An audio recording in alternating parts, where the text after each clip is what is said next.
കാഴ്ചയിൽ ബറക്കത്തുണ്ട്, കേൾവിയിൽ ബറക്കത്തുണ്ട്, സംസാരത്തിൽ ബറക്കത്തുണ്ട്, അങ്ങനെ എല്ലാത്തിലുണ്ട്. പൈസക്ക് മാത്രമൊന്നല്ല ബറക്കത്തുള്ളത്, എല്ലാ സാധനം. ആയുസ്സിൽ ബറക്കത്തുണ്ട്. ചില ആൾക്കാർ കുറഞ്ഞ കാലം ജീവിച്ചിട്ടുണ്ടാവുള്ളൂ, എന്നാൽ ചെയ്തതൊക്കെ കൂടി നോക്കുകയാണെങ്കിൽ കുറേ കാലം ജീവിച്ച മാതിരി ഉണ്ടാവും. ഇമാമുകളിൽ പല ആൾക്കാരും അങ്ങനെയാണ്. ഹുജ്ജത്തുൽ ഇസ്ലാം അബൂ ഹാമിദുൽ ഗസാലി റളിയല്ലാഹു അൻഹു കുറഞ്ഞ കാലം. സയ്യിദുന മുഹമ്മദ് ബിൻ ഇദ്രീസ് ശാഫിഈ റളിയല്ലാഹു അൻഹു കുറഞ്ഞ കാലം. ബഹുമാനപ്പെട്ട യഹ്യ ബിൻ ശറഫുൻ നവവി റളിയല്ലാഹു അൻഹു കുറഞ്ഞ കാലം.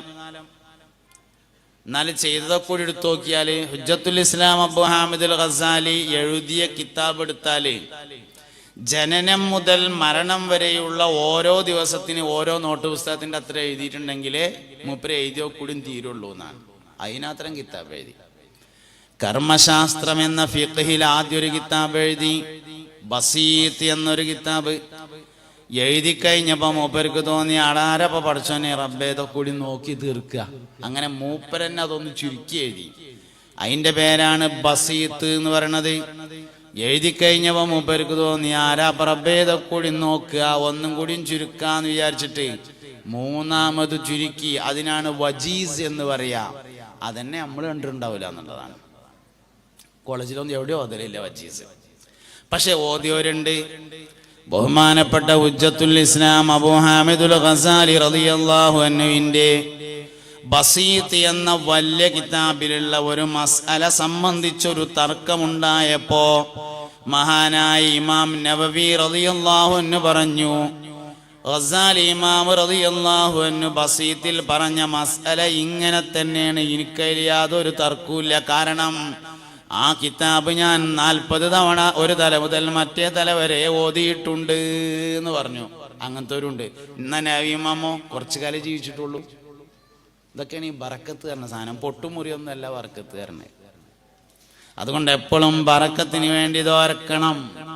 ആയുസ്സിലെ ബറക്കത്ത് ആർക്കാണുണ്ടാവുക എന്ന് ഹദീസിലുണ്ട്. മൻ അഹബ്ബ യുബ്സത ലഹു ഫീ റിസ്ഖിഹി വയൻസഅ ലഹു ഫീ അസരിഹി ഫല്യസിൽ റഹിമഹു.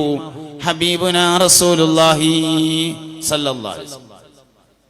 മൻ അഹബ്ബ ആർക്കെങ്കിലും പൂതിയുണ്ടെങ്കിൽ അൻ യുബ്സത ലഹു ഫീ റിസ്ഖിഹി ഭക്ഷണം വിശാലമാകാൻ, വയൻസഅ ലഹു ഫീ അസരിഹി ആയുസ് ദീർഘമാവാനും ആർക്കെങ്കിലും പൂതിയുണ്ടെങ്കിൽ ഫല്യസിൽ റഹിമഹു അവൻ കുടുംബബന്ധം ചേർക്കട്ടെ എന്ന് അഷ്റഫുൽ വറ ഹബീബുനാ റസൂലുള്ളാഹി സ്വല്ലല്ലാഹു അലൈഹി വസല്ലം പറഞ്ഞു.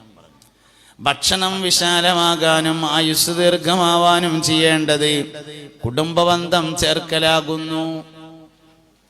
അപ്പൊ ബറക്കത്തിന്റെ വലിയൊരു വഴിയാണ് കുടുംബബന്ധം ചേർക്കൽ. കുടുംബബന്ധം ചേർക്കുന്നവൻ വലിയ ബറക്കത്തുള്ള മനുഷ്യനാകും. ബറക്കത്ത് നഷ്ടപ്പെടുന്ന ഒരുപാട് കാര്യങ്ങളുണ്ട്. ഒരുപാട് ചെറിയ ചെറിയ കാര്യങ്ങളെ കൊണ്ട് ബഹുമാനപ്പെട്ട സലാഹുദ്ദീൻ ഇബ്നു സുലൈമാൻ റളിയല്ലാഹു അൻഹു എന്ന മഹാനുഭാവന് ഒരു ബൈത്ത് കിതാബുണ്ട്, സലാഹുദ്ദീൻ എന്ന് പറഞ്ഞിട്ട്. സലാഹുദ്ദീൻ ഇബ്നു സുലൈമാൻ റളിയല്ലാഹു അൻഹു പറഞ്ഞത് തമിഴ്നാട്ടിലെ കായൽ പട്ടണത്തുകാരനാണ്. മഹാനവറുകൾക്ക് സലാഹുദ്ദീൻ എന്ന് പറഞ്ഞൊരു കിതാബുണ്ട്. പഴയ കാലത്തൊക്കെ നമ്മളെ മദ്രസയിലെ പാഠപുസ്തകത്തിലുണ്ടായിരുന്നു സലാഹുദ്ദീൻ, കുറേ കാലങ്ങൾക്ക് മുമ്പ്. പിന്നെ നമ്മളെ ദർസിലൊക്കെ കുട്ടികൾ ഫസ്റ്റ് ഓതാൻ പോയാൽ ആദ്യം ഒരു 10 കിതാബ് ഓതും, അശറത്ത് കുത്തുബ്. പിന്നെ ഒരു 7 കിതാബ് ഓതും, സബ്അത്ത് കുത്തുബ്. അതിലുണ്ട് സലാഹുദ്ദീൻ എന്ന് പറഞ്ഞ കിതാബ്. കുറേ അധികം കാര്യങ്ങൾ പറയുന്നുണ്ട്. ബറക്കത്ത് ഉണ്ടാവുന്ന കാര്യങ്ങൾ, ബറക്കത്ത് നഷ്ടപ്പെടുന്ന കാര്യങ്ങൾ, ബറക്കത്ത് പോകുന്ന ഒരുപാട് കാര്യങ്ങളുണ്ട്. അടിച്ചുവാരിയത് മൂലയിൽ കൂട്ടിവെക്കുക ബറക്കത്ത് നഷ്ടപ്പെടുത്തും. ഉമ്മരപ്പടിയിൽ ഇരിക്കുക ബറക്കത്തിനെ നഷ്ടപ്പെടുത്തും. നഖം പല്ലുകൊണ്ട് കടിച്ചു മുറിക്കൽ ബറക്കത്തിനെ നഷ്ടപ്പെടുത്തും. അങ്ങനെ ഒരുപാട് കാര്യങ്ങൾ പറഞ്ഞിട്ടുണ്ട്. അപ്പൊ ബറക്കത്ത് ഉണ്ടാവുന്ന കാര്യങ്ങളെയും സൂക്ഷിക്കണം, ബറക്കത്ത് നഷ്ടപ്പെടുന്ന കാര്യങ്ങളെയും സൂക്ഷിക്കണം. ആയുസ്സിൽ ബറക്കത്ത് കുടുംബബന്ധം ചേർക്കുന്ന ആൾക്കാണ്.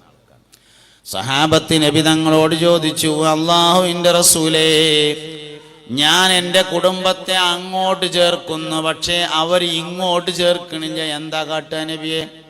മുസ്തഫ നബി സല്ലല്ലാഹു അലൈഹി വസല്ലം പറഞ്ഞു, ഫകഅന്നമാ തുസിഫുഹുമുൽ മല്ല, അവർ ചൂടുള്ള വെണ്ണീർ തിന്നമായിരിയായി എന്ന് പറഞ്ഞാൽ അതിന്റെ അർത്ഥം അന്റെ കാര്യം ഓക്കെ, ഓലത് ഓല എന്താച്ചാ ആയിക്കോട്ടെ, ഓല് ചൂടുള്ള തീ തിന്നമാതിരി ആയിക്കോട്ടെ എന്ന് പറഞ്ഞു. അതാണ് അതിന്റെ ഉദ്ദേശം.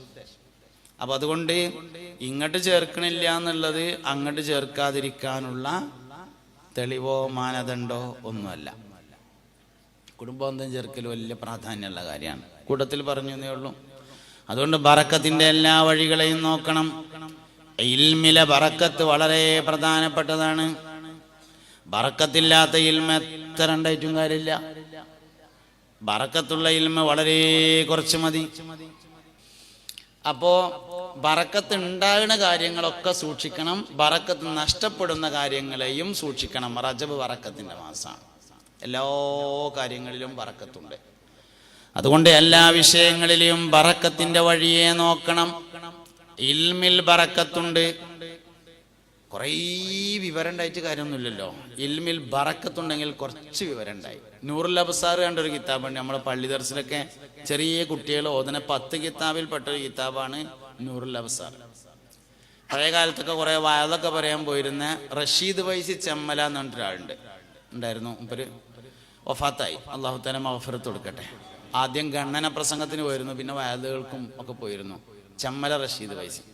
അപ്പൊ റഷീദ് വൈസി ഒരു ദിവസം പറഞ്ഞു, ഏതൊരു മസ്അല കാണണമെന്ന് കരുതിയിട്ട് നൂറുൽ അബ്സാറിലാണ് നോക്കിയാൽ അതിൽ ഉണ്ടാവും എന്നുള്ളതാണ്. അതിന്റെ മുസന്നിഫിന്റെ ബറക്കത്താണത്. ഇതാണ് സംഗതി. ഇതാണ് ഈ ബറക്കത്ത് പറയണത്.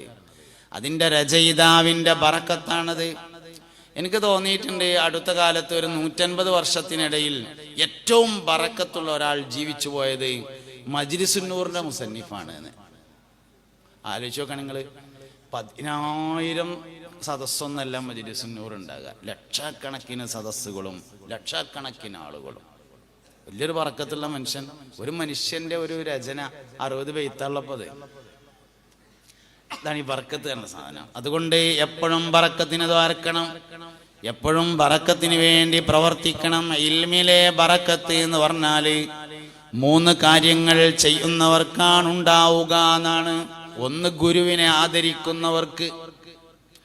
ഇൽമിനേക്കാൾ പ്രധാനപ്പെട്ടതാണ് ഇൽമുമായി ബന്ധപ്പെട്ട മര്യാദ. അല്ലെങ്കിലും ഇൽമ പഠിപ്പിക്കുന്നതിന്റെ മുമ്പ് പഠിപ്പിക്കേണ്ടതാണ് അദബ്. ഇൽമ പിന്നെയാണ് പഠിപ്പിക്കേണ്ടത്, ആദ്യം അഥവാ പഠിപ്പിക്കേണ്ടത്. അതുകൊണ്ട് ഇൽമുണ്ടാവണമെങ്കിൽ ഗുരുവിനോടുള്ള മര്യാദ പാലിക്കണം. ഗുരുവിനെ നിസ്സാരമാക്കിയാൽ 3 വിപത്തുകൾ അവന് വന്നു ചേരുമെന്നാണ്. ഗുരുവിനെ നിസ്സാരമാക്കിയവന്റെ ഒന്നാമത്തെ വിപത്ത്, അവനിൽ നിന്ന് പഠിച്ചതിന്റെ ഉപകാരം നഷ്ടപ്പെടും.